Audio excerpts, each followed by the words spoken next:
माहिती आहे की भारत सरकारचं, भाजप सरकारचं, केंद्र सरकारचे धोरण आहे ते धोरणच मुळात या महागाईला जबाबदार आहे। की जसं की गॅसचे या ठिकाणी किमती वाढल्यात, पेट्रोल डिझेलच्या किमती वाढल्यात, या ठिकाणी खतांच्या किमती वाढल्यात आणि एकूणच या सर्व जे इंधन आहेत, ऊर्जा करणाऱ्या जे कंपन्या आहेत त्याच्या ठिकाणी महागाई वाढल्यामुळे इतर बाजारात सुद्धा फरक पडला आणि जे काय जीवनावश्यक वस्तू आहेत, तेल असेल, नंतर अन्नधान्य असेल, त्याच्या किमती वाढल्यात आणि एकीकडे शेतकऱ्यांच्या किमती कमी झाल्या। शेतकऱ्यांच्या शेतीमालाला भाव नाही, मात्र मार्केटमध्ये आलेल्या ज्या वस्तू आहेत त्याला भाव वाढत आहेत, कारण याला केंद्र सरकारची धोरणं जबाबदार आहेत, राज्य सरकारची धोरणं जबाबदार आहेत। मुळात पेट्रोल डिझेल जर स्वस्त झालं तर लोकांना याच्यामध्ये दिलासा मिळू शकतो, परंतु केंद्र राज्य सरकार पेट्रोल डिझेलमध्ये सुद्धा निम्मे म्हणजे जी काही किंमत आज आहे पेट्रोल डिझेलची याच्यामध्ये प्रति लिटर 30 ते 40 रुपये या ठिकाणी चोरी करत आहेत। आणि अशा प्रकारचे धोरणांमध्ये,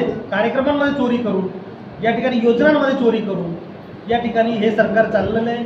परीक्षेच्या बाबतीत तुम्हाला माहिती आहे, मुलांची परीक्षा फी घेतात, मुलांकडून सर्व प्रकारचे पैसे गोळा करतात आणि त्याचे पेपर फोडतात। अशा प्रकारचे जे पेपर फुटीचे प्रकरण आहे, भ्रष्टाचार आहे, याच्यावर किंवा महागाई आहे याच्यावर आम्ही आंदोलन करणार आहोत। परीक्षा आज 28 जूनला होती आणि याचा पेपर कालच फुटला। अशा पद्धतीने महाराष्ट्रामध्ये हा पेपर फुटला। त्याच पद्धतीने काही दिवसापूर्वी नीटचा पेपर पूर्ण देशामध्ये फुटला आणि एकूणच केंद्र सरकार असेल, राज्य सरकार असेल, याचं शैक्षणिक धोरण अतिशय लोकांच्या आणि विद्यार्थ्यांचे विरोधी आहे।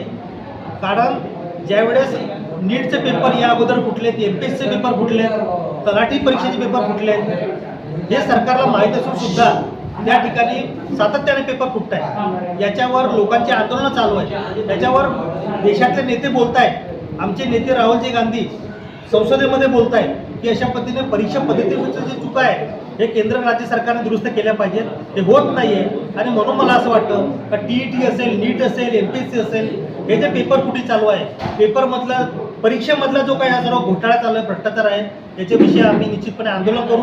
आताच आमचं युवक काँग्रेस आणि NSUने आंदोलन केलं, आता आम्ही काँग्रेसचे नेते सर्व जिल्हास्तरीय एक आंदोलन करणार आहोत। राज्यव्यापी सुद्धा आमचं आंदोलनाचं मिशन आहे।